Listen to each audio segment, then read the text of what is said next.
And we're live. Thank you very much for joining Navi's Knits. Today we're going to go over our foundation stitch and the single crochet. I'm just messing with you. We're here for another episode of the Tiki Taka Podcast. We're here on episode number 82, and I'm joined with, we have Steph, our sportingista. Hello, how you doing, guys? I'm excited to be here today. You're excited. Well, thank you. We've got Rumo, which is Philippe. He's another Benfiquista here for me. Hello. You guys got to behave, man. Damn it. Just wanted to say hello. I know, right? And then we've got one more sportingista just to round it out for 2 versus 2. We've got Danny. You can never have enough sportingistas. Oh, we can. Glad to be back. Glad to be back, guys. Debatable. It's really not. No, you can't have such a thing as too much sporting. All right. Well, we're starting today. You might notice I am not Peter. Our fearless leader is out sick, so he is getting better. Força, querido. Força, Peter Pan. Come on. Otherwise, Bruno's also MIA, so we're not going to have any portistas. Apparently, they're all just going to run off into the depression clinic. So thoughts and prayers to them, too. We're going to give you coverage of the Stubble and Sporting game. The Porto and Tondela, we're going to light coverage of it. And then the Benfica Chaves. And then we're going to round out with the Taça. A few other thoughts on the UEFA Nations League, because, you know, we can. And then we're going to talk about our upcoming matches. So, Steph, if you'd like to take away is it Danny? Danny wants to take away the Stubble and Sporting match. Yeah. I got the lineup right here. So, Sporting had Patricio and net, Pacini, Coates, Jeremy Mathieu, and Coitrão. And then just in our midfield, we had Bruno Fernandes, William Carvalho, Cunha on the wings. And up top, we had Ruben Ribeiro, and of course, big bad Bas Dost. He really is big and bad. I like that. And I mean, the game, it was a decent performance from Sporting. I mean, I know the end result didn't come to what we wanted it to be, but, we had enough opportunities to score. We had, the beautiful goal from Bruno Fernandes from that perfect pass from Gelson Martins in the first half. Stubble didn't really create any opportunities. In the second half, they had that one opportunity that Rui Patricio was big enough to save. And then, we had 2 great opportunities to score. One from Bas Dost, who decided to pass it to Bruno Fernandes for some reason that I'm still trying to figure out. There was another one where Bruno Fernandes takes on 3 or 4 defenders, gets past them, and then just puts it just a tad bit too wide. It just nicks off the post. And then, of course, it was the penalty, which was a clear penalty. I think Mathieu had no business. I mean, he should have done better. Maybe he caught up to Edinho towards the top of the box. I think if he cuts off an angle and shows Rui Patricio to the near post, maybe we have a chance of saving that. But he did what he did. It was a clear penalty, and Edinho buried it, and just like that, we lost 3 points. But, it was a tie. It's not the end of the world, and hopefully come Saturday we can get our revenge. We'll see. Now, I do want to ask you about Coentrão, because that silly guy, regardless of my bias, well, there is a bit, sorry. Let's try to put the bias aside. That Pateta, he started crying, and he punched a nice little hole in the Heidi there. What do you think of that action? Like, what is this guy doing? Honestly, I like to see that, because he of course, maybe he shouldn't have punched the bench and ruined it or whatnot. But at the same time, he's showing his frustration. He broke down in tears just after that. He showed his frustration that he wants to be champion. He wants to, be celebrating at the end of the season. And we won't be doing that if we're giving up stupid points and we're giving up stupid penalties and we're not focusing for the entirety of the 90 minutes. I know that, it's kind of funny to make the gifts on Twitter and stuff like that, but at the end of the day, it shows his passion for the team. It shows his passion and his desire to want to win. So I can't really fault him for that. I'd be just as frustrated. All right. I'd call you a pateta then if you were. You guys That's have any fair. other? You guys have any other comments on the Stubble and Sporting game? Well, I'm gonna have to say something because I'm Sporting Of geek. course, Okay. of course. That's why I opened it up. So basically, Sporting and the whole game itself played better than Stubble. They did enough to win the game, and then at the end we suffered a goal. We just can't. And we were just talking about that offline. You know, people making fun of just winning 1-0. Well, you're not going to win every game 3-0 or 4-0 or 5-0. Some games it's going to be just the 1-0, and then the better team will be able to manage and know how to hold on to that 1-0. Sadly, my Sporting didn't know how to do it.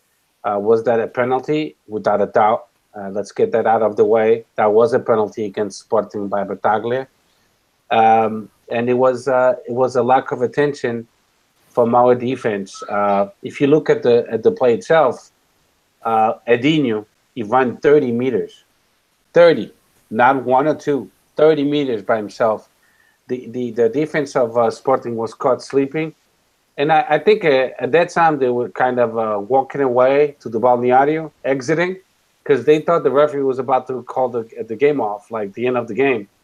So I give 2 thumbs up to the Stubble player that he kicked the free kicks that fast, and William Carvalho was there. He could have blocked it. He could have not let him take the free kick so fast, and he saw Edinho by himself, and and they scored the goal. So it was a lack of attention, lack of focus, and lack of experience from my Sporting, and I hate that because we could have won the game 4-1, or you know we could have won the game easily, and we didn't because of a lack of attention of our defense. The referee was great.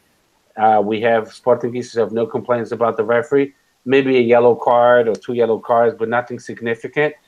But this tie, which has a taste of defeat, it's totally on the defense of Sporting, and no one else to blame. JJ could have changed the team a little bit earlier. Those substitutions at the end of the game they were dumb and stupid.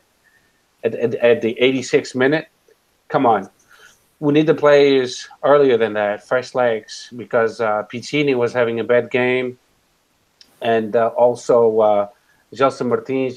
He kept on complaining, and now he's injured. He was injured on yesterday's game against Football Club Porto. And he's been kind of on a 50-50 medically, and Sporting has been treating him for now like 2 months in a row carefully, and JJ pushed him to the limits, and now he's hurt. But anyway, so we lost. Sporting lost the 2 points. Stubble didn't win the 2 points. We lost the 2 points, and I gotta give 2 thumbs up to Stubble. They kept believing until the last breath, and that's what happened. No, you make a very valid point. It's true. They need to stay focused regardless who they're playing. Philippe, did you have any comment for that game? Well, it's basically what's been said. I mean, Stubble didn't have those many chances. Sporting could have killed the game, and just a lack of attention at the end cost them a penalty, a goal, and 2 points. I mean, there's not much else to it, really. Exactly. All right, we're going to move on to the Porto and Tondela game. Porto won 1-0. And Steph, you have the lineups for me? Yes. So let's the game against Tondela. Mm-hmm. Yeah, the 1-0. Yep. So give me 1 second, because I had the Sporting lineup. No, Danny already did that. I know, but it figures. Sou Sportingista, até me dói fazer isto, mas vamos lá. You're gonna have to delete the internet history, to just burn the computer. No, I'll be fair and square. So Porto played between the pipes with José Sá. In defense, the center backs were Ivan Marcano and Felipe, and then we had Alex Telles and Ricardo. In the midfield, they had Daniel Pereira, Héctor Herrera, and Corona and Brahimi on the wings. Up front, they had the lethal duo, Marega and Abubakar. So the game itself, Porto scored in a gift from Tondela. I'm not blaming Porto. That was a huge mistake by the player of Tondela. So I'm not saying this polêmica que eles compraram um jogador como o Bruno diz. That's not me. But that was a gift from the skies. A tremendous mistake. Then Porto kind of controlled the game, but then Tondela basically they pick up the slack, and they could have tied the game at one point, but they didn't. But to all fairness, Porto kept on missing goals. The goalie of Tondela was the best player of the match. He was amazing. He defended everything possible. Mas, like we say in the Portuguese gíria, o Porto pôs-se a jeito. Towards the end, Tondela could have scored. They didn't, but this game was not one of those games that we've seen from Porto dominating from the entire game. Not at all. Tondela, they were feisty, and they could have scored and tied the game. But Porto won, and that's how you become champions. It's tough games like this one that you win only 1-0, and it's going to happen. And that's what they did. My Sporting couldn't do it, but Porto did it. And that's all I got to say about this game. Mm-hmm. Either of you guys want to take up any comments on this? I guess comparing, for example, that game with the Sporting game, Tondela had more chances than Setúbal, but Porto didn't look as dominant as Sporting did. But like Steph said, Porto knew how to manage to hold on to their lead. Sporting had a lack of focus, and that's the type of games that in the end might make the difference, like in the title race. So it also tells about how Porto were able to keep their consistency in the defense and their mentality, but they looked a lot weaker than in other games. Definitely. What about you, Danny? Yeah, no, you guys hit the nail in the head. Exactly as you said, Porto weren't good, but they were good enough to win, and sometimes that's a championship performance. Really, that's what champions are made of. When you play at your worst and still get the W. I hope that they're not champions at least, but you and me both, man. It's a good look for them. And yeah, like that goal, if anybody hasn't seen it yet, that goal was the gift from God. And yeah, I mean, they were lucky to win, but they managed winning. And I mean, I wonder how certain Portistas would feel if the roles were reversed, because Ricardo Costa, after the Tondela center back, went to go celebrate with the Super Dragões and all of that. Yeah. I wonder if there would be anything said about that, but nonetheless, it was a good win. Well, for had Porto. it been a red jersey, you damn well know. Polvo. Come on. It's too much. Yeah, I know. I wish I could have Bruno today on the podcast because I would ask him, so do you think you guys bought Tondela? Did you guys pay off that player? I'm not going to say that about Tondela because we met with their clack, and I think that they're a great group of people, so I don't think that they'd be bought. But you just never know. Yeah, you never know. Throw a suitcase of money at people, they might change their mind. All right, we're moving on to Benfica and Chaves. This was a 3-0 win for Benfica. Philippe, you tell me all about it. All right, so Benfica lined up with Bruno Varela in goal. Right back was Douglas, left back Grimaldo, Ruben Dias and Jardel in the center of defense. Then Feza as a more defensive midfielder, Pizzi and Krovinovic as the central midfielders, Servi and Salvio on the wing, and Jonas as the lone striker. Basically, the typical game that's been happening these past few weeks. Benfica start off strong. We get 2 goals in 20 minutes, which basically help us go through the game with a lot more calm, a lot more ease. 2 from Jonas, who has now officially scored against every of the 17 teams in the first division right now. And just dominant Benfica match. We scored the 3-0 in the second half by Pizzi, a good goal. And Chaves did give us some scares sometimes, but Varela was there when he was needed. And then the downside was Krovinovic getting injured right at the end. and not playing for the rest of the season. So now we have that issue to solve. See if we're gonna use Jetson from the B team or João Carvalho. It's been two possibilities. Some rumors of maybe signing Lucas Evangelista, but that's for to decide. Yep. I was so nervous every time Varela went for it. That's usual, but I think his confidence has been going up. He's been a lot more safe now. So yeah, he's definitely been improving. And then I did actually want to point out, because you touched on it a little bit, Benfica has been getting into this thing, and I called it out. I called it a stride, and I'm pretty sure Bruno just was like, a stride? You tied Sporting. How could this be a stride? And I'm like, this is what happens. I've been a Benfiquista long enough to know we start stupid, like it's a terrible run for the first half, and then eventually there's a decent game against one of the other two, and then we'll fall into place. So it happened, Bruno. It happened. If you're at home crying and listening, I told you so. It is. We talked about it in the Derby podcast that it wasn't a win, but the attitude the players showed on pitch, the way we played, and the fans felt that as well. All of that matters, and they've been showing that these past few weeks. They've been really hungry for just getting the game done, because we lost a lot of stupid points for just being lacking probably at the start where we could have got goals. So we get early goals, and then the attitude has just been...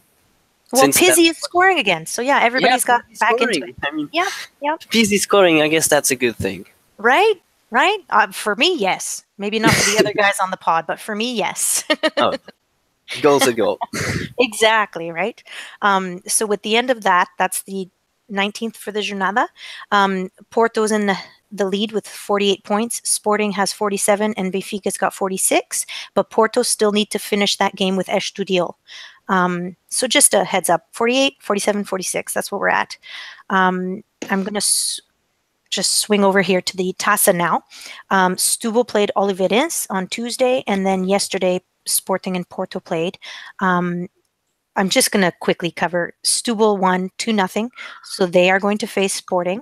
And I know that we've got two Sportingistas, so you guys can figure out who's going to talk to me first about Sporting and Porto yesterday. Okay, so I guess I'll go first because I know Denny's being respectful because I'm older than him. Beauty before age, my friend. Yeah. Beauty before age. Age before beauty. No, he's beautiful is what I'm saying. I'm too young. But he's older than you, so either way, it's still him first. But I got both. I got the beauty and I got the age. All right, I'll let you have it. I'm not going to fight you. Okay, so before we go into the Taça da Liga, I'm going to give my 2 cents about the Benfica game. So, ai, desculpa. I didn't know you wanted to. Claro que sim, tens que perguntar a todos, então como é que é, amiga? I didn't want to hear you guys, I'm not going to lie. I kind of want to do it too, but... Okay, go. No, because usually that's how we do it. But anyway, so the Benfica game, the one player I'm hands down, and I think he's a phenomenal player. I wish I could have him at Sporting. It's Jonas. He's very consistent. No, you can't have him. He's ours. Get out of here. No, I know he's yours, but to all Jonas, yeah, he's very. Let it go, Daniel. Let it go. Why do you want Jonas? No. Because he's a playmaker, Daniel. Look past him. The vision being is stuff. Sorry. Gets goals. No, it's fine. But the vision being is this year actually he didn't get any. I think maybe he got one penalty or something. Not as many as the other years before. But he's very consistent. He's there when Benfica needs him. He scored 2 more goals against Chaves. Thank you. And he's got, I believe, 23 goals now. Yeah. In the Portuguese league, so that's amazing. And then the one player that you guys didn't mention from Benfica, which I'm totally amazed, it's actually 2. It's Ruben Dias and Douglas. Douglas, he came to Benfica, and every Benfiquista was kind of skeptical. And now he's proving little by little that he is actually a great player, and he has shown that Benfica can count on him. And overall, it was a great performance by Benfica. They deserved to win against Chaves. Like I was very critical against Sporting Braga last week, but this game, no, Benfica dominated. They played well, and they showed that they have a great team. And the only bad news for the Benfiquista Nação is, like you said, Krovinovic getting hurt, because he is the engine of Benfica, and replacing him with a youngster is very dangerous, like Slivad. If he has a great game, great, but if he has a bad game, you might lose him completely, the morale of the player.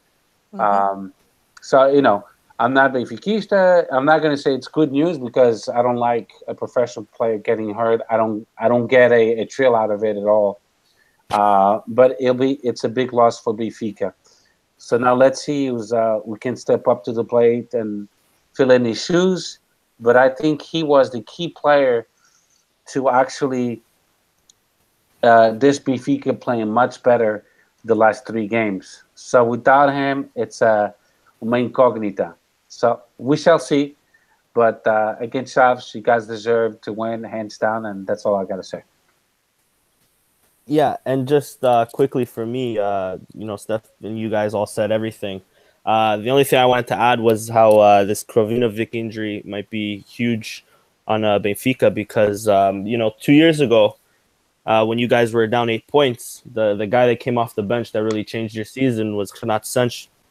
And now this year, the guy that was really changing your season who came off the bench was Krovinovic. So it sort of, you know, it gave that little bit of nostalgia of what happened a few years back. I mean, you guys are now 1 point or 2 points off Porto. Depending on how the Estoril game goes, it could be more, it could be the same amount. But Krovinovic, in my opinion, has been like the main man. You know, PZ's maybe getting back to form, and I know he scored a goal, but I think Benfica was ticking because Krovinovic was having, you know, he was in the form of his life. He was playing how we've seen him play in Rio Ave. And you know, when Steph was saying that he wants somebody from Benfica on Sporting, I thought he was going to mention Krovinovic, not Jonas Pescinas, bro. I don't know, Steph. Are you a Sportingista still or what? Hey, listen, both, I guess. I'm kidding. But yeah, a speedy recovery to Krovinovic. Yeah. Fun fact, I also tore my ACL. I'm slowly recovering from it. So it is a tough operation. Obviously, he's an athlete, so hopefully he'll recover a lot faster than me. But I hope so. All the best to him. Hopefully, when he comes back next season, he continues to give in those performances, because he is a young gem, and you know, he's vital for you guys, really. Mm-hmm. Nice words, boys. I mean, Danny, he's actually getting better with his ACL, but instead of taking his medicine, he'll be 20. Não, é cerveja, pá, é cerveja. Super Vox, e os minis, caralho. Super Vox, pá. The mini Super Vox? Oh my gosh. Those things are hilarious. All right. Do any of you want to talk about Setúbal and Oliveirense? The 2-0 on Tuesday. Did you guys even see this? I didn't exactly see it, but I know what happened. Go ahead, Felipe. Basically, which Gonçalo Paciência, I have to respect him for what he said after the match, which they can give the fans the victory, but they cannot give them the way they played, because Oliveirense were all over Setúbal. It could have easily, a team with more efficiency would have easily gone 3 or 4 up against Setúbal. Setúbal get 2 goals. I mean, they were efficient. They took their chances, and Oliveirense could have easily been in the final of the Taça da Liga. But, you know, that's what happened. Fair play to Oliveirense for the way they played. They were completely dominant in that match. And so Setúbal in the final because of, once again, taking their chances, even though they had very little ones. And I feel the same way as Felipe. I mean, I did watch a portion of the game, then I saw the highlights in depth, and uau! Se aquilo fosse a jogar para o bacalhau, o Oliveirense levava uma caixa cheia de bacalhau, meu. Yeah. It was. And they missed a penalty as well, if you gotta say. Yeah. Yes. But they couldn't finish, and that's part of the exactly. reason. You got to be able to. just before the penalty, they hit 2 posts consecutively. Yeah, as well. yeah, Incredible. It was crazy. Incredible. Yeah, and the goalie from Stubble was amazing too. But I was very surprised with Oliveirense. What a great team! But that's why Sporting Porto and Benfica, we pay 10 million for a striker because they can finish. I mean, you have strikers like Bas Dost and Jonas and Abubakar. They cost 10 millions and they earn like 2.5 or 3 millions a year. But there's a reason why, because they can finish. They finish. Yeah. And so that's all I have to say about the Setúbal Oliveirense. Setúbal won, todos cagadinhos, mejados, nem sabem como. Didn't know how. Yeah. But hands down to Oliveirense, and they deserve to be in the final. But at least now they can enjoy the city of Braga com umas farturas e Covid e terremotos. Because actually they have. I saw on RTP1 they organized the whole tournament around the city of Braga in the stadium. It's amazing. They have games, soccer games going on. They have all kinds of different games going on, and it looks really nice. Like the Taça da Liga now is gaining a lot of strength, like it should be. Now the only thing that's missing for this cup to be totally respected, it's to give them a spot in the Europa League. Yeah, exactly. Yeah. Yep. Instead of giving it to whoever finishes in 4th place, they should give it to Taça da Liga, because that cup deserves it. And I like the format. It gives a chance for every city in Portugal to bid for. I heard that Braga wanted to keep it for 4 years. I hope that's not the case, because that would be a step back from a Liga, from Proença. If they give this cup this cup to Braga for 4 years in a row, it's an embarrassment, because Aveiro deserves it, o Minho, Guimarães deserves it, Coimbra deserves it. The whole country is beautiful. You can't. We're gonna sit here and every city is beautiful. Yeah. And it's more so also they built a bunch of stadiums for the Euros, like you were saying, for Aveiro, that aren't even being used. I mean, Beira-Mar is in like the distritage of Aveiro. Nobody's using that stadium. Now, easily use it for these. O Beira-Mar voltou ao Mário Duarte. Foi para o Mário Duarte o Beira-Mar. I don't know what that means, but okay. No, the other stadium. É o estádio que é Oh yeah. No, I know that, but that's what I'm saying. Like nobody's using that stadium anymore. Like Beira-Mar was only using it when they're in the 1st division. I think maybe the 2nd division they played maybe once or twice there, but they couldn't afford it. But you know what I mean? Like we've built these stadiums for the Euros in 2004. You might as well utilize them. Exactly. Yeah, and you have Madeira, you have o Nacional, you tens o Marítimo, you have os Açores, o Santa Clara. So there's a lot of the whole logic behind it is, let's give a chance for that population to actually see a final. So it's like the NFL. The NFL, it's always a different city. And that's how it should be in Portugal, even with the Portuguese Cup. Why does it have to be in Lisbon all the time, the Portuguese Cup? I don't get it. I think that's a little different, because Jamor is just a little more special. It's like Wembley in England. I was about to say it was. I know, mas o Jamor está aqui aos bocados, meu. Yeah, it is. Well, okay. I mean, renovate it, but I think it's not fair for the teams from the north, like o Porto, Rio Ave. Don't even have to go into teams. It's not fair for fans. Mario had to park on the highway. Exactly. You know what I mean? He had to GPS ping it on his phone to get back to it. And he's like, I hope this is okay. Like, I walked off the highway. Come on. And like everybody was doing it. That's not safe. It should be a bidding system. That's all.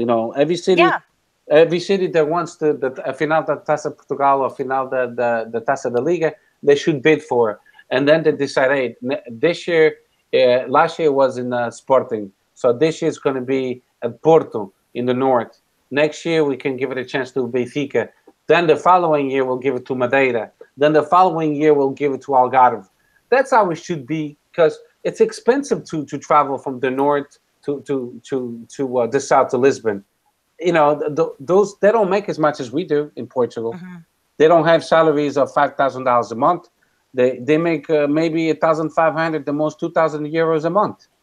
So I'm thinking about the Portuguese people that would like to see a final, and they might never see it because it's so expensive. No, you make a good point. And that's all I got to say. Senão, estou aqui até amanhã. Yeah, exactly. Are you guys done about Stubble and Oliveiras? Any other Yes. thoughts? I don't think there's anything else to say. Okay, we're going to open the can of worms called Sporting and Porto. It's a Sporting one on PKs. You guys want to get into more details before we talk about PKs and all the other super fun scandals going on? So I'll go with the lineup. The lineup for Sporting was Rui Patricio. The defense was Fábio Contral, Mathieu, Coates, Piccini. Midfield was Acunha, Bruno Fernandes, William Carvalho, and Gelson Martin. And then up front we had Ruben Ribeiro supporting Bas Dost. And then for Football Club Porto we had Casillas at goalie. Then defense Ricardo Pereira, Felipe Casteiro, Ivano Marcano, Alex Telles, Héctor Herrera, Danilo Pereira, o Azarado, Sérgio Oliveira, Marega, o aperta-pescoços, Tiquinho Soares joga com as mãos e não leva amarelo. Oh my lord. Do these names fit on their shirts? Yeah. Embrahimi pode fazer o que quiser que nunca leva um amarelo. That's it. Oh my lord. Tell me how you really feel, Steph. Oh my goodness. So the game itself, there's only one person to blame, and his name is Nuno Almeida. When you have a shaky referee like that, which he didn't belong to this game, this is a game of extreme importance. So I played soccer. I'm pretty sure that Felipe has played. Maybe Cynthia has played. I know Danny has played as well. Thanks. That's why I'm hurt. Yeah. Don't lie to us. You were trying to jump out a window. No. I wish. Ele deu pontapé na relva. Anyway. Exactly. Anyway, so the referee, by trying to not show any yellow cards, he lost control of the game. And then if I was an English fan, I would turn off the TV because he stopped the game so many times. This game became monotonous because it has to be physical. I mean, players. When you have a Sporting Porto, it will be physical. Nobody wants to lose that game, and it's clássico praticamente. So I didn't like Nuno Almeida's performance. He really sucked. He made the game sucky. Some plays were not fouls at all. He had to let it go and let the game go on. So we saw more stoppages than minutes being played. So I blame him for the poor quality of the game itself. But the game was very divided. In the first half, Sporting was slightly better, not that much really. Then Porto in the second half was better. They're winning all the 50-50 balls. The goal that Porto scored was offside. I even saw it from home without the replays. I said it to my wife, Claudia. He's offside because you could see it when you see the angle lined up. And then the VAR kicked in and called it offside because they see different angles that we don't see it from home. So, I understand if that was a Sporting scoring the goal, I could have been upset too. But then with more time and watching the replays, then I would come to my senses and I would say, you know what? Yeah, it's offside. Hopefully the Portistas recognize that. The penalty at the 4th minute, that was a penalty. If that's not a penalty, only shit. We're never going to see a penalty ever again.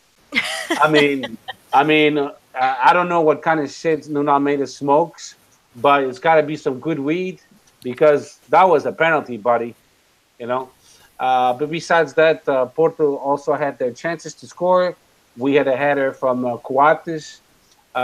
He could have scored 2 on the crossbar. But at the end of the 90 minutes or 90 plus 4 minutes, the 0-0, if it was a game for Liga NOS, it would have been a perfect score for both teams. No one was better than the other.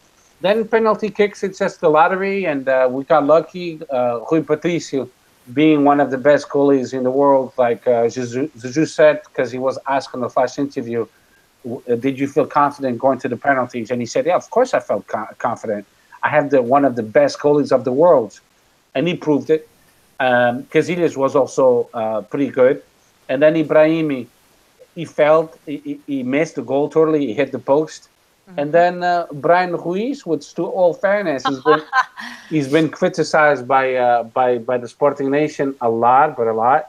When he was walking up, there were still tweets going at him. So, I mean, a lot and often. I was already calling him names.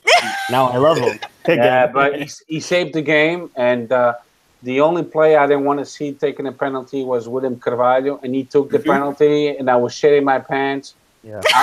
I was telling my wife and kids, get out of here. I don't want to know about dinner. I just want to see the penalty kicks. Caralho. And then we won, and I was happy. And then I drank some tea because my blood pressure was at 280. Oh my Lord! I'm only That's kidding. What penalties don't. I don't think you are a crazy person. Oh my Lord! I am crazy. Yes, I am. Yeah, I can. And that's all I gotta say, folks. Yeah. Danny, you're up. All right. Yeah, similar to what Steph said. I think, well, first, I think this is the epitome of the saying, this is a game of two halves. First half, Sporting controlled most of it, not really creating big opportunities. But, I mean, I think for the first 40 minutes, even with Danilo there, Sporting were controlling the game. When Danilo left, it was a lot easier after. Porto were still trying to find their feet by, switching over the formation. And then in the second half, Porto were the better team controlling the game. They also had their opportunities to score. So did we in the second half with a header from Coates hitting the post, and then Casillas catching it, not knowing how it ended up in his arms. There was a chance from Abubakar with Rui Patricio off his line, but Rui Patricio got fingertips to it to push to the side. There was another one where Carlos Pereira cuts through our defense like it was nothing, but Rui Patricio was there to save it. And of course you have to speak about the referee. I think he must have been a Porto fan. He, underneath his black refereeing jersey, he must have had a Porto blue and white jersey. There was fouls That bad. Are you kidding me? There was a play where Bas Dost has his back turned towards where the ball is to either pass it or collect the ball. I can't remember what it was, but the fact of the matter is he didn't have the ball to his feet. Marcanu is running at Bas Dost and hits Bas Dost. It's almost similar to the ref running backwards and hitting Danilo, only Marcanu was running forwards and hit Bas Dost, and Bas Dost got a foul. How does that? What? That makes no sense. Philippe, there was first a play where Ruben Ribeiro is pushed to the floor or tackled to the floor.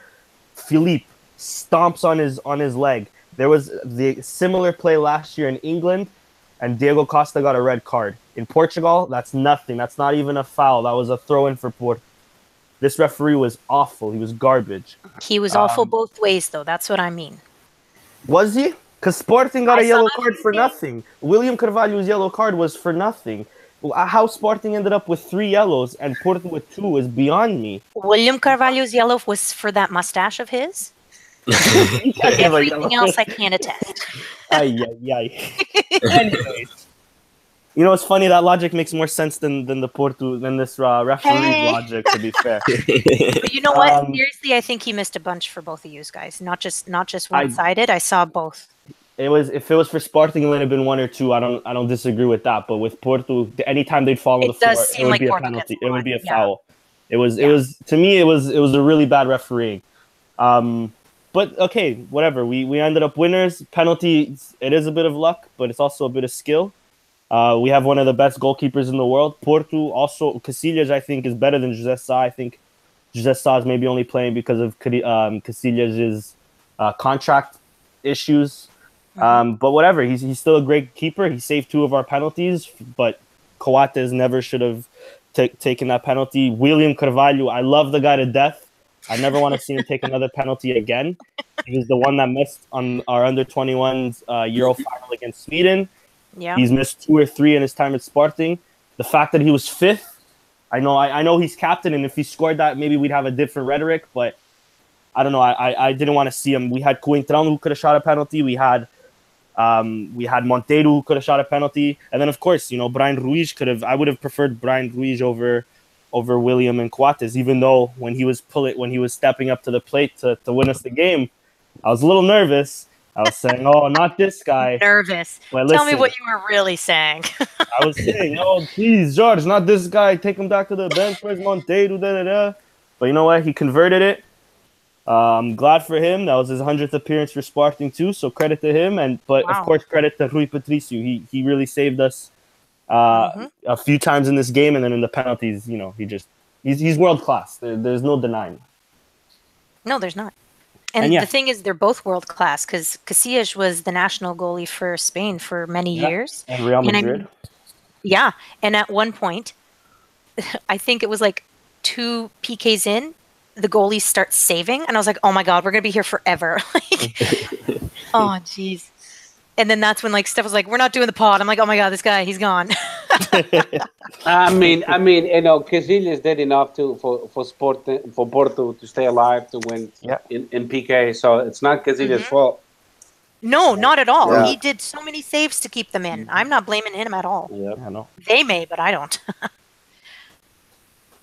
And so 4-3 is the PKs that they won on. Yes. But it was much more, I think it was a bigger heart attack. Even me as a neutral, because I really don't care for either of them who win. I did want to see Sporting win, to be honest, just because I have a hatred for Porto that runs deep. Oh my god. Don't you dare, Cynthia.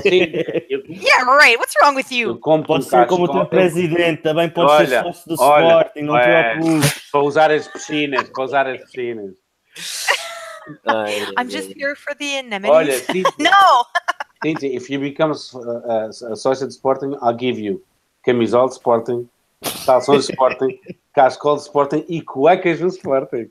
Cuecas? I don't want any of this. I don't want any of this. You guys have toilet paper, though, or no? We do, mas do Benfica. Yeah, it's a Benfica jersey. Nice. I'm kidding. We're kidding. I don't think you are. No, we are. Partially. I wouldn't pay money for that. Are you kidding me? I may pay money for Sporting. I don't know. It depends. Boo. So Friday.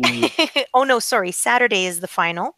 So Stubble and Sporting are gonna play the final at 3:45 for me. Mm-hmm. So what's that? 8:45 for Portugal? Yeah, 8:45 p.m. Yeah. So it's gonna be interesting. What do you guys? Well, I know the Sporting. What do you think is gonna happen, Philippe? There's 2 possibilities I see. Either Sporting go out their way and just avenge these last games they had to Setúbal. They've been struggling with Setúbal since last season as well. I guess kind of everyone has, but Sporting especially in the Taça da Liga as well. So either they're just going to get that out of the way to get a couple of early goals, or it will happen what's happened for the league, but Sporting will lose because you can't really draw in the final. So, I mean, obviously, I'd like to see Setúbal win, not only because, I don't want to see Sporting win, but they've been really hard done by the VAR this year. There's a lot of weird stuff that goes in their games. So, and it could also serve as a boost. I wouldn't like to see Setúbal in the 2nd division as well. They've been struggling. So it might serve as a morale boost. Yeah. But most likely, Sporting is just going to get that out of the way, finally win the League Cup, and avenge that. I think it was 2008 final against Setúbal as well. I think it was. Well, it was the first final. Yeah. 10 years ago. 10 years ago, exactly. 10 years after that final, they'll just avenge it. It will probably happen, but it's not what I want. But I mean, Setúbal's coming off of this other, during the league game, right? Definitely. 1-1 and Edinho, right? Mm-hmm. They always come with morale against the big teams. Of course, you've got to. I always compare it to the. I watch a lot of MMA, so I watch UFC, and I always compare it to people who are just fantastic and they're champions, and they're undefeated or whatever. And there's I say smaller, but just unknown people coming up against them, because Underdogs. really, yeah, you're going to be an underdog, but you're also going to be a challenger. So sometimes I'm like, these guys, in your own mind, you best believe you're the goddamn champ, and you best believe you're going to beat him, because otherwise, why would you even fight these people? So it's the same thing for these teams. You got to believe you're going to beat the big three and go out there and do it. Yeah, and then make videos in the locker room and share them for the world to see. Yahoo! Now I do pick on Coentra, so now I'm going to ask the sporting guys. Edingu in the locker room. Have you guys seen this video? No. It was No, last not year, in- though. This was last game. So Stubble versus No, it Sporting, was the tie published- 1-1. Yeah, it was published last game, but it happened because you can see the dressing rooms all Oh, okay. decorated. It was after the League Cup game where they get the penalty also at the end, and they go through to the final Oh my four. gosh, this is so great. Oh, So singing the you guys song? talk. What? Yeah, When you were the singing the song? yeah. What do you think? Yeah, that was last Yeah, year. Yeah. exactly. Yeah. Okay. Uh-huh. So then you guys talk about us in Brucharia, but does this not sound like Brucharia? He keeps getting PKs against you in the last minute. Come on, guys. I think that's your bruceria. Oh, it's us. I think it's you guys. I don't know. This is me in my house doing Brucharia. No, All right, crazy. Eu nada. There you go. Nada. Can you imagine? All right, what are you guys hoping to see on Saturday? Well, I hope that Sporting wins. Of course, that's a no-brainer. Duh. Well, give me your That's goal. why I say What's your goal line? Duh. And duh. What's your goal line, silly? Bajdos with a hat trick, Stubble, or just Edingu with a hat trick? What do you want? What do you want to see? Okay, Edinho, he's not even going to start the game because he's going to have a severe case of diarrhea. Who's doing witchcraft now, Steph? What are you No, it's not. I paid the cook, the chef. He's You still paid cool him? down. I don't even know. Oh my god! I don't even know his name, but I paid him. Jokes aside, well, I think Sporting has a point to prove because of the last game we played against them, that we tied 1-1 for Liga Nós, and also, like Philippe mentioned, the game that we lost in penalty kicks 10 years ago for the Taca da Liga. So I really think, and I really hope that because I'm supposed to go to work that day, I'm going to call out to watch the game, and because I'm feeling Your boss isn't listening. no, I know, right? No. Oh. no, he's not listening. Ele cagão anyway. I Anyway, really hope he's not listening, because Steph next week, so I've lost my job. he's not bilingual, by the way. Oh, okay, there you go. Foi por isso que eu disse cagão, não. Ele vai perceber o que é cagão. If he comes to me tomorrow and he says, "Hey, what's cagão, man? What's the It's a beautiful man. It's a lovely It's guy. a sweetheart. I'm gonna tell him Hardworking. it's a type of mushroom. Anyway. Oh my Then, lord. I'm gonna give him the phone number of Palhinha. Oh God. Anyway, Oh, no. I think we're gonna win, and I have no doubts about that. We're gonna come blazing, and I'm gonna give it a 3-1. 3-1, hat-trick do Steph Teixeira, ponta esquerda, esquecido do banco. It's going to be 2 goals from Bas Dost and 1 goal from Ruben Ribeiro. What about you, Danny? Well, this is exactly how it's gonna go down. In the 20th minute, Stubal is gonna score, because if I've learned anything from my 22 years of being a Sportingista, it's that I have to suffer. So Sporting's gonna go into the first half losing 1-0. We're all gonna shit our pants. We're all gonna be like, me and us to go to the Fatima, not this again. And then we come out. We get a goal from Bruno Fernandes, makes it 1-1. Then we get a goal from Bas Dost, makes it 2-1. And then Freddy Monteiro comes off the bench to seal the 3-1 victory. And it's just going to be like Braga all over again. Or Jamor contra Braga all over again. We're going to end up winning it. But in Sporting fashion, we're going to have to suffer quite a bit before we get there. We have something in common. Benfica suffered too. Oh, Oh, please, give me a break. Don't compare. Oh, shut up. Well, I've grown up don't with compare. PDP. Don't even start. Danny, let's be fair and square with Cynthia. She was talking about o jogo da malha. That's it. All right, I'm moving on. You guys suck. Steve, what do you think? Probably it's gonna be 2-0 Sporting. That's what my mind says. My heart says 1-0 Setúbal Edinho again. Oh, I know, right? My heart. I love that. I'm just going to say a 1-0 for Setúbal. Somehow, maybe like Coentrão or something. Someone's going to give him a PK. Then he's gonna punch the bench. And then you guys just can't score, and it'll be 1-0 for Setúbal. And then they'll just recirculate the video because that video just kills me. Like, I watch hockey, NHL. I watch football. Nobody does these types of videos, but Portuguese people kill me. Portugal, às vezes falta bocadinho falta de imaginação. A little bit. A little bit of imagination, a little bit of manners. We're too lazy to think. Okay, we just want to get stuff done, and that's it. I like it better when Coentrão to the Setúbal game, the referee, he clearly said, vai para o caralho. Twice, clearly. That's clearly, vai para o caralho. I don't know how he didn't get a red card.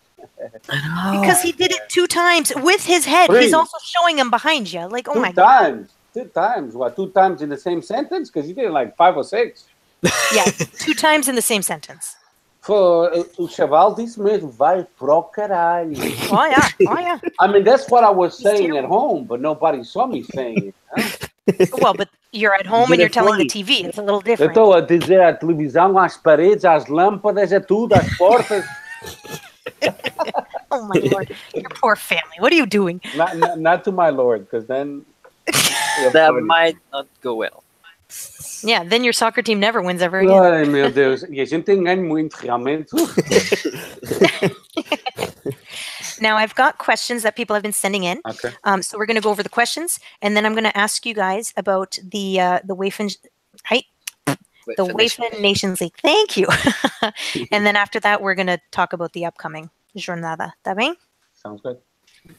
Good. So our first question came from Glenn. He, oh damn, I'm going to have to save this for Bruno, because do you remember we were talking about tell me a CB who doesn't have too many cards? He brought up Lindelof, so that was for Bruno. So I'm going to have to save him. Save that little comment. That's really not a question, but anyways. Tathagata, he questions the transfer window for Sporting. So that was for you, Steph. Well, what do you mean? He's questioning, are you guys going to do anything with it? Is anybody coming in? Anybody any more players? Well, I hope we get a left back because we need another left back just in case Coentrão gets hurt. We have Acuna that can or suspended for a long time. Yeah, no, I don't think a long time, but he deserves a couple game suspension. Not because you guys even mention it, but if he did say something in regards race, was racist. He does deserve a couple game suspension. I don't like. I don't like that shit. If he did call, the Marega, whatever he called him, I don't like it. No. Five Coentrão should be suspended by a couple games. I don't know what's the regulation. If it's 3 games, let it be 3 games. I don't like that shit because at the same time, if he did say what he said, he insulted William Carvalho and Gelson Martins, and then we have a lot of African players playing in the B team and the youth in our youth. So our national squad, they're everywhere. Come on now. That's unacceptable. Unacceptable. Yeah. I'm not going to defend Fabio Coentrão just because he plays in the Sporting A team. That's total bullshit. I'm totally against it. He was totally wrong.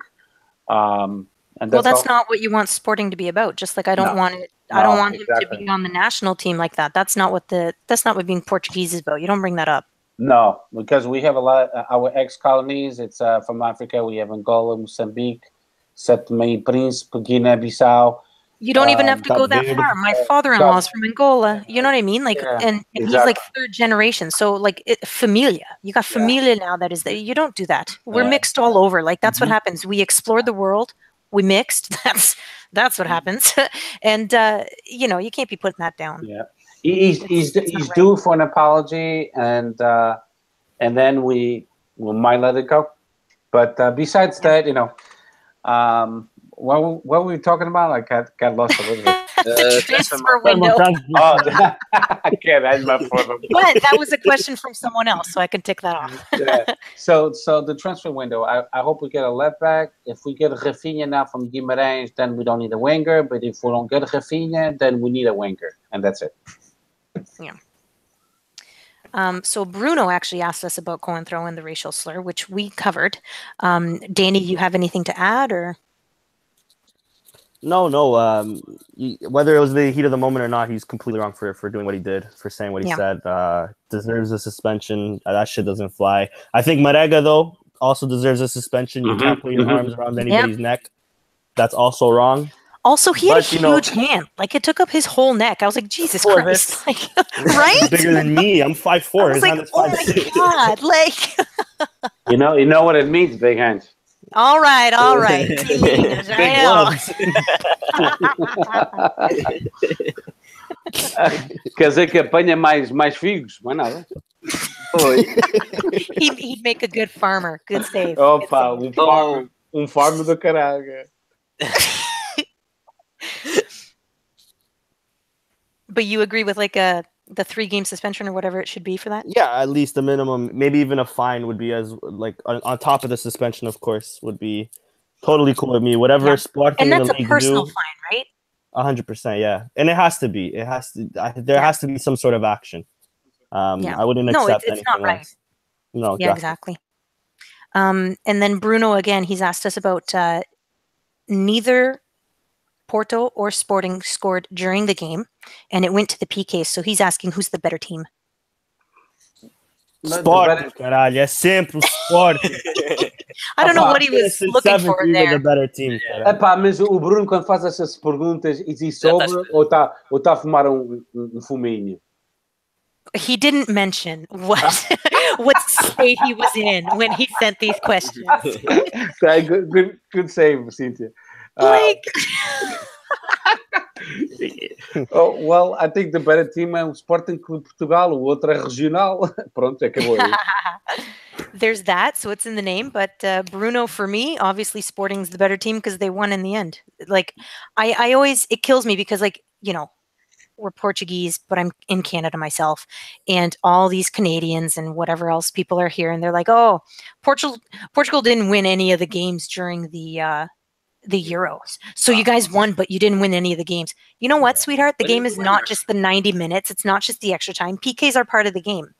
You know what I mean? So I don't take that. Oh, you couldn't do it in 90. Neither could the other team. If they didn't score on us, then they didn't beat us either. You know what I mean? Like, it goes both ways. So for me, no, Sporting won the game, regardless of all the scandals, which again go both ways. Both teams are able to say things. I think Sporting won, so they were better. There it is. Sorry, Porto. É sócio, já disse. And then best fit to replace Crovey. He's just asking this as That's a good as a question. nice little knife in the heart. Best fit to replace him. I mean, go ahead, Felipe.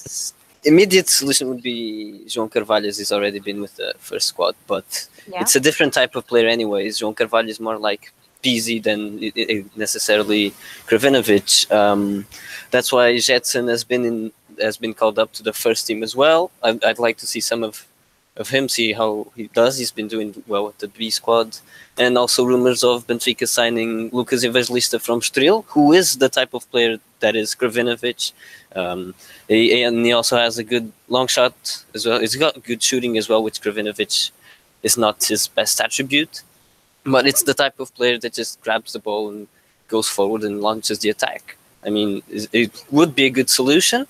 But then when Kravinovic comes back, you need to figure out who's staying and who's not. And you have two players doing the same role again. I mean, if I had to pick an immediate solution, I guess João Carvalho right now would be good. But I wouldn't complain if we ended up getting Lucas Evangelista, as he's a really good player. Yeah. I agree. I was going to say João too. So just because he's there. Sporting Istas, do you have any comment on Grovey? No. What do you guys think of there's rumors of Rui Vitória trying to mold Keaton Parks into a Matic? What do you guys think of that? You think that would work? I mean, I wouldn't say Matic's role, but he did more defensive duties against Moreirense away. And to be honest, I mean, he came on really well. He did well his job. I mean, Samaris wasn't that great that game, so he gave us more securities in that sense. He's very calm, so I can see some similarities in Matic that way. He's not that aggressive. He's more calm. He's good with the ball as well. So I don't say it wouldn't work. It just needs some time molding him, but I guess it would work, and it would be interesting to see him play. And we like need that. to see more of him too, because Exactly. I mean, when he played well as well. I like to see more of him. I think what will happen is I think what will happen is Rui Vitória is going to change back to the sort of 4-4-2 as of last year, and either try out Verovic up front or Jimenez. You never know, because I don't see any. Maybe João Carvalho might have exactly, that's the dilemma now. a say, but that's really the only person I think. And like you said, he's very similar to Pizzi. I don't think. I don't know. We'll have to see. I think what will end up happening is they're going to change formations again. Yeah, I agree. That's one of the things I was talking about Twitter. I mean, either you go and use João Carvalho and you have two very similar players on the pitch just to keep the formation that's been winning you the games, or you change back to the 4-4-2, and put up two up front, but it wasn't working. That's why we changed in the first. But I think place. now with Pizzi playing better, maybe it'll work again like it did last year. Who knows? Maybe. I think Pizzi's been improving basically because he's had less to do defensively. Feza being alone. Fair. Poor fair. Pizzi. Even Krovinovic would always come back too. Fair. Exactly. Krovinovic has also been a really key factor in him improving because he doesn't have to go back and forth as he did in the 4-4-2. And Feza can do the cleaning role. Krovinovic can help back as well and allow Pizzi to do the thing. So that's why the 4-4-2, it's still... I don't know. We'll have to wait and see. And this is why we're not the coach. Oh God. Exactly. Yeah. Well, I think Pizzi is like Bruno Fernandes. He's better offensively than defensively. Oh, definitely. And then you know, it's up to Rui Vitória to put Pizzi play in the best spot for him to be more productive. And you know, going back to João Carvalho, there's one important fact in even Keaton Parks. They're only 20 years old. And you see Podence from Sporting, he has a lot of potential, but he's the same age bracket and he struggles. Yeah. And João Carvalho might have a great game, but then playing at Stadio da Luz will be his enemy, actually, not in favor of him, because if he plays well, é o maior, e o caralho, João Carvalho. Se ele jogar mal, boo, boo. He'll feel the pressure and he'll go into a spiral, and that could be dangerous for someone that's 20 years old. Look at Slivar. Slivar is gone. That's it. He's done with Benfica. They might tell him next year he's going to have to go to another club, but he's done because he felt the pressure playing in a big team like Benfica. That's why Rui Vitória is careful in putting these young players.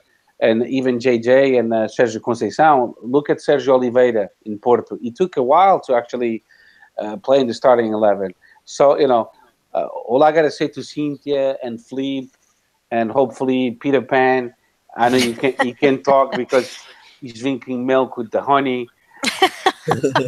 Com os pijamas da avó e os mais que as ciroilas. You're so bad. You're so bad. As ciroilas sem cuecas. Anyway. He's not even here to defend himself. You're so bad. Mas assim ele mija mais rápido. Anyway, so oh my lord. So all I gotta say is, you know, those Keaton Parks and João Carvalho, they're phenomenal young players, but you know, they're only 20 years old, so the peer pressure will affect them. And I think you guys are in a bad spot. If I was Benfica, I would try to look at the market and see if you can get an experienced midfielder or an evangelist, like Filipe said. It's a good choice, but be careful. Leave him alone. Yeah, let him play against Porto. But the thing is, going from a Guimarães to Benfica, it's a different ball game. It's a different T-shirt. It holds a lot more weight. There it is. That's all. Yep. And then the last question Bruno gave us was, how much does it hurt SLB's hopes? I mean, considering Krovinovic was basically the engine of that midfield, I think it was mentioned here by Steph. It hurts a lot. You know, he was finally getting his spot. He was playing well. Even when he didn't come up as much, he was still influential. He's still helping our build up. So it will hurt a lot. Just like Daniel might hurt to Port. Let's see how Port will deal with that. But I don't know. Again, the tough choices for Rui Vitória to see how he can manage to control that harm and adapt the team. If he's going to sign a player, if he's going to just call up Jetson or use João Carvalho, that's up to him. But it's going to harm us a lot at the start. But it's up to the team to see if they can react to that. Yeah. No, exactly. We can't be champions if we don't overcome diversity. So exactly. We shall see, Bruno. Thank you for those. Otherwise, personally, I wanted to ask you guys about what you thought about the UEFA Nations League and the draw. I think it's interesting personally, and I think the draw we got, which is Portugal, Italy, and Poland, I think that's hilarious. And I'm looking forward to it. So what do you guys think? I don't know who wants to start. Ok, so eu começo porque sou mais velho. Pronto. Vocês parecem que ainda são uns bebês com fraldas e tudo. Anyway. So, to tell all right, Grandpa. Também. Well, you want to be old. Vai lá, vô. Don't go that far, because ainda tudo funciona, graças a Deus. Ainda não roubei Viagras ao meu pai, calma. Ai, meu Deus. Okay, so I'm still learning about this UEFA Nations League. I'm a bit, actually, I didn't really get into it, so maybe you guys can educate me on it. Is this all right? Is this additional to yes, Worlds and Euro? Yes. Okay, so it's essentially just to get rid of the meaningless friendlies. They're doing this exactly, and the qualifiers at the first stage. So, but you do win a trophy. Yes. And you get relegated if you're not good. Mm-hmm. And you can get qualified to the Euros through this. How many teams? I don't know the exact rules, but they still do qualifiers though, right? The remaining teams that will then I think have the qualifiers, but basically I think whoever wins each league is qualified or something like that. Okay. It's automatically qualified, basically. Because from what I see, the groups, we have Group 1, which is Germany, France, and Netherlands. Group 2, Belgium, Switzerland, and Iceland. Then Portugal's group is Portugal, Italy, Poland, and then Spain, England, and Croatia. So there's no easy groups. No, there's not. Well, in our pod, no. That's also a thing they said, to make it even for teams like, say, Gibraltar. They don't keep facing Germany all the time. They have more of a chance to not get completely destroyed every game or so. They get more even opposition, basically. So we don't see teams such as Scotland and so on. No. So this lower down. Is like the 12 top ranked teams. I guess it's more than 12, but essentially, yeah. No, it's only 12. But that's one group. That's the top group, and then there's like 4. There's 4 leagues. They have 4 tiers, and like they're gonna relegate, and they're gonna. Go ahead, Philippe. Basically, the teams that finish bottom of every group in the League A go relegated to League B, and then whoever the 4 group winners of League B go promoted to League A, and it goes back and forth between the leagues. So League C and League D have 4 teams each group, apart from Group 1 in League C, and then League B and League A are only 3 teams. 3 countries. Oh my god. It's a big mess, but it also makes it more exciting. Why are you oh my godding already? We haven't even played yet. Exciting games, you have Germany, France, Belgium. I mean, Belgium's group is Belgium, Switzerland, Iceland. Well, you don't always see that in the Euros and in the Worlds, right? And you want to see the top teams against each other, so I think it's interesting. Then you give the lower countries a chance as well. Exactly, They can come on up or go back down. Exactly. Parece uma grande caldeirada. Foda-se. It is. It's UEFA. It happens. I know. I mean, they thinking outside the box on this one. That's a sure thing. Oh, definitely. Yeah. Let's just see how it plays, I guess. But it looks an interesting concept. So No. the trophy will be symbolic then, because Yes, in a way, yes. yeah, like the most important one is going to be o campeão da Europa e o campeão do mundo. Of course. And this one is like a Super Taça de Portugal. It's like a filler, yeah. Yeah, like a Super Cup, a League Super Cup. Yeah. Well, it is on the off years. Yeah, it's not because like every 2 years there's something, right? 2 years we have Euro, 2 years we have World. So in between Yes. it's that one. Yeah. So we need to warm up to it. Okay. Yeah. Yeah, we'll see how it goes. I think it's funny. Mario was likening it to weight classes in the UFC. That's a good analogy, to be fair, though. The teams are weight class divided. So my question to you guys: which team do you think Portugal will be calling or playing for this nation UEFA Nation League? Do you think it's going to be the A squad or a mix of A and B squad? I mean, That's a good question. yeah, I mean, it's during the international break, so I guess they don't have much of an excuse not to use the A squad. Besides, you have tougher positions, so you have a chance to prove yourself. But at the same time, you have a chance to give those that want to prove themselves but are normally not starting a chance against these bigger oppositions. So it'll be interesting as well to see if they're going with the full squad, if they're rotating around. Especially since it's not the World or the Euros. Give the couple of the B team guys that you were saying a chance. That'd be great. So We'll do you, see. do you It's think, more a meaningful game. do you think Yeah. they'll do away with the friendly games? I think with I this think they that's are. the point of this. Yeah. It's Yeah. a point to get rid of those friendlies. Yes. Yeah, because then you know what's going to happen No. if our What's going to happen? if our top players, let's say from Sporting, Benfica, Porto, and Real Madrid, and Barcelona, Oh, they don't get a break, a vacation break. They're gonna play Yeah, awful. that's my only thing with this is like with the friendlies.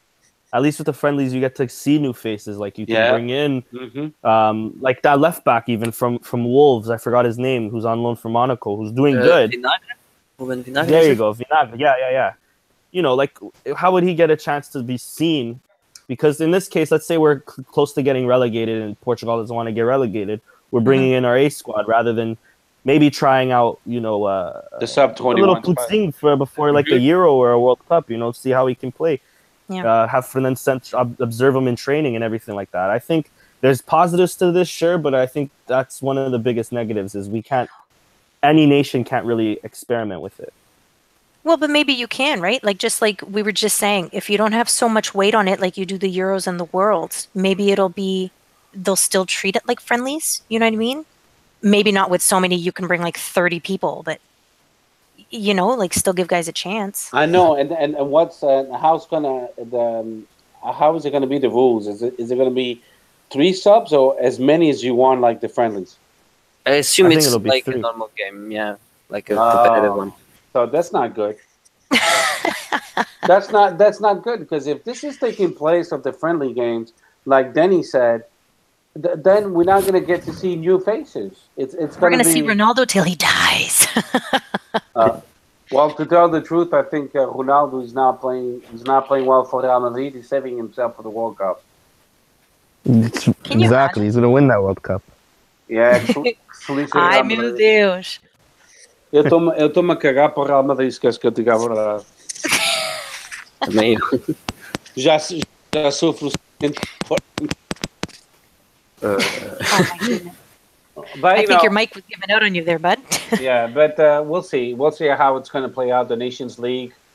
So now I think initially teams like Germany and France and Portugal and Spain, the top teams, France, Switzerland, England, Italy, they'll be cautious and they'll play with the a younger squad because the European Championship and the World Cup is more important still. So I don't think they'll go all gung-ho on this league yet. No, we'll see. We'll see how it starts, and then we'll see how it continues for a few years, right? Because, I mean, it is just the beginning of it. So we'll see. We'll see how it I hope morphs. it's not gung-ho, because Cynthia might at least attest to this. I'm from Toronto, and the Portuguese and the Italians, when it comes to they're soccer, we psycho. don't get along. So I don't want to go up to Sergio. walk down the street, go to St. Clair, get some bread, and get knifed by an Italian if we win. Right? All of a sudden, Dangerous we're wearing territory the for wrong me. jersey. Come off. Yeah, No, we don't get along with Italians too. They're too arrogant. Hey, we. It's not even that. We get along with Italians fine. When it comes to the Euros and the World Cup, Oh. all of a sudden we can't be friends. Exactly. There's a street here in Toronto called St. Clair that either the Italians when they win a game they go celebrate, the Portuguese when we win a game they go celebrate. So whenever one of them win a game on the Euros or the World Cup, we go celebrate on that street. Vai ter puradas. Like no matter what, an Italian's there, a Portuguese guy's fucking them up. If the Italian's there and the Portuguese guy's there, it's a fight. It's dangerous territory. And St. either Clair's way, right behind my house. I don't want any part of this. lock your doors, I miss Danny. the friendlies. I miss the friendlies. And either way, Sergio will be on the TV. Yep. Our buddy Sergio, he's too funny. Now, upcoming for the 20th Jornada, we've got Belenenses is going to play Benfica on Monday. Sporting is playing Guimarães on Wednesday, and then Moreirense play Porto on Wednesday as well. So, boys, give me your predictions. Flip, go first, Flip. Okay. Belenenses, I mean, being the, as the others like to call it, our Benfica C, I guess we should not have We're much. there at this point. Sorry. Yeah, probably. Sorry. But I'd say a 2-0 win, one from Jonas and one from Salvio to make Maz happy. Oh my goodness, he's going to have palpitations again. Then Sporting Guimarães, I mean, it's at Sporting, so I'd say 2-1 Sporting. Guimarães are going to start off well, and then Sporting just going to turn it around. And then is it Porto Moreirense or is it Moreirense Porto? Moreirense. Yeah, Moreirense Porto. Porto to scrape another 1-0 win. I don't like That's yours. I mean, I'm just thinking with my brain. If I was going with my they sound plausible. I don't like it. What about you, Steph? Okay, so the Belenenses Benfica, just because Korovinovic got hurt, I think it's going to be a different game for Benfica. They have the momentum though, so I think they still pull a win, like 2-1. Belenenses typically on these games, they're not. I don't know why, but they don't play well against Benfica. They have no chemistry. But that's it. I think a 2-1 on favor of Benfica. Then on the Sporting Guimarães, I think Sporting will win, like a 2-1, 3-1, no more than that. But Guimarães has been on a slump. They haven't been playing well at all whatsoever. By the way, and just to give you an idea, the last 5 games, they won the last game, but they lost the other 4 prior to that. So Sporting has the obligation of winning that game. And then Porto playing in Moreirense. If Porto scores a couple goals initially, then it'll be easy for them. Moreirense, they are in a slump. They lost the last game. Before that, they tied the game. And before that, they lost the other game too. So that's the last 3 games. But, they're playing at home. They're motivated. So, I would say 1-1. What about you, Danny? I think Benfica wins easily against Belenenses, a 3 or 4-0 win. Whoa. Krovinovic is hurt, buddy. Buddy, it's Belenenses. Não Belenenses. preocupem. Já tá no bolso. Anyways, Sporting's going to have a hard game against Guimarães, but I think we're going to pull it out a 2-0 win. Our boy Rafinha is not going to play that well, hopefully. And then Porto, my heart wants to say those verdes e brancos vão foder eles outra vez, but I know Porto's going to have that inevitable reaction, and they're going to maybe destroy Moreirense too. I think it's going to be a 2 or 3-0 win for Porto. But I hope I'm wrong. I hope I'm wrong on both of those, on Benfica and Porto. But we'll see. I liked your Benfica one, so I will continue with that. I wasn't going to say so high because that's just mean. My grandfather's companion is Belenenses, so I will never attack them like that. Poor thing. Maybe 2-0 for Benfica. Sporting and Guimarães. I'm going to say Guimarães is going to win. And why is my reasoning for that? Because I think that they're crazy.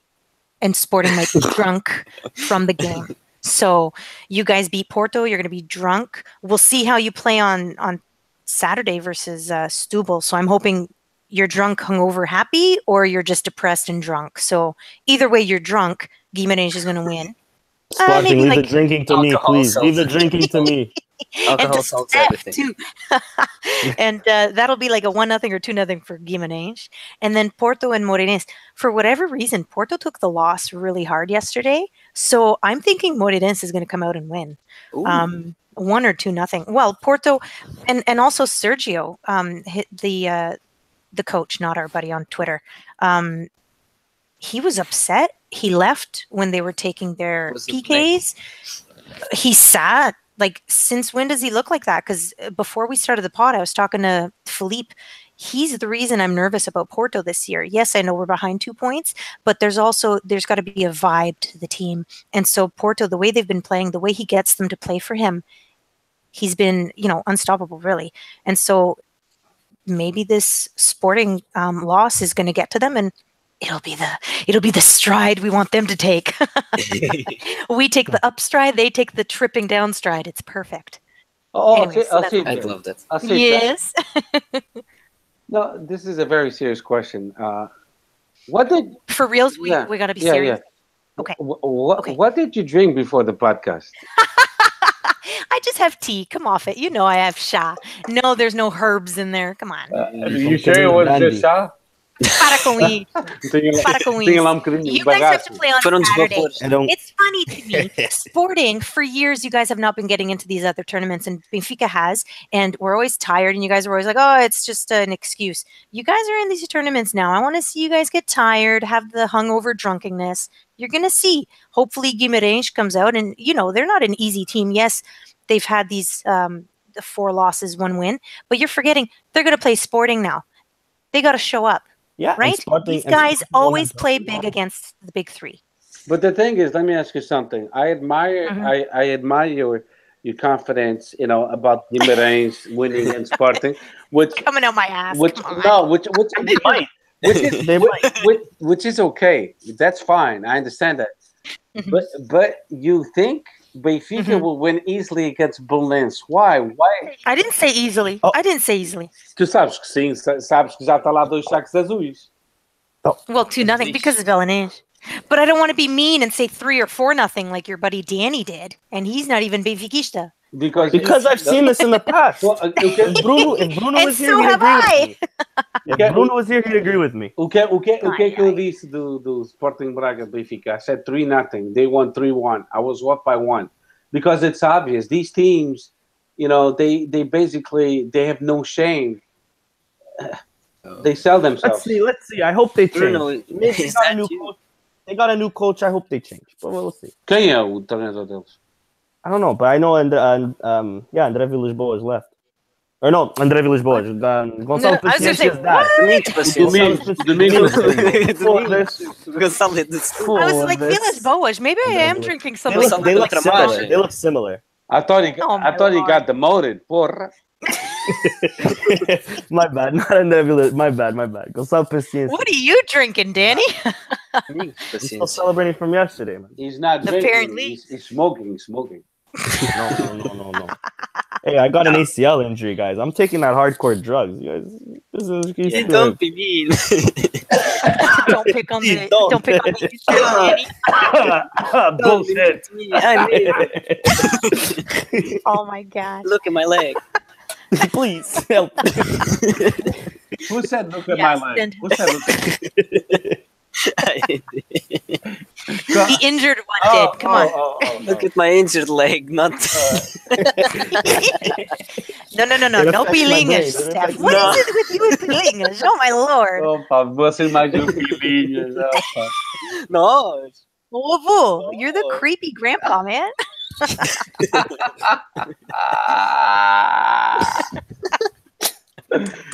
Okay, guys. So anything else, or that's it?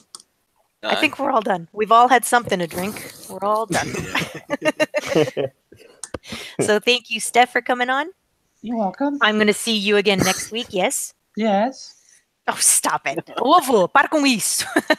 Danny, thanks for coming on, buddy. I know it was short notice. No, thanks for having me on.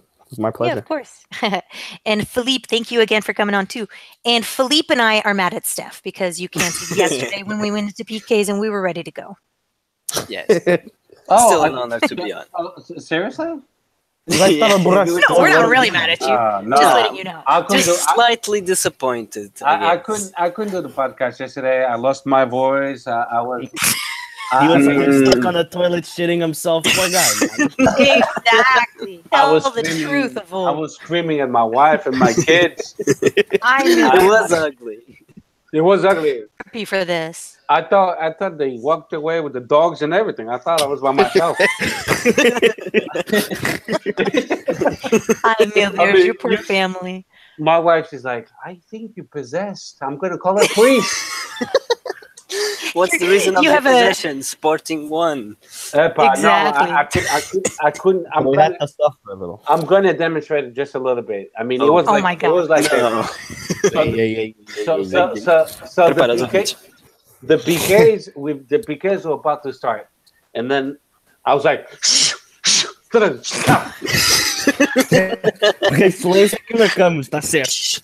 Depois a minha mulher está a fazer o cozinhar dela com uma colher muito grande de pau e ela That pot has never been like so loud as it was yesterday when she's stirring the food. You're so telling mean. you, she's like, a comida está quase pronta, que se foda a comer, pá. Depois começa a minha filha no podcast. Oh my lord. Because a friend, Alexa, oh caralho, põe-te agora, vai lá. Then he comes, my son, with the headsets on. He looks like a vegetable walking slowly, sitting on the sofa, and then he farts. I'm like, son, He takes after his dad, does he? and then my dogs usually stay next to me. They disappeared, and then I send everybody to the basement, and then I end up in the basement by myself. Oh my gosh. I mean, aquilo foi assim, caralho, pá, calma-te, pá, que esta merda dá-me muita vez, pá.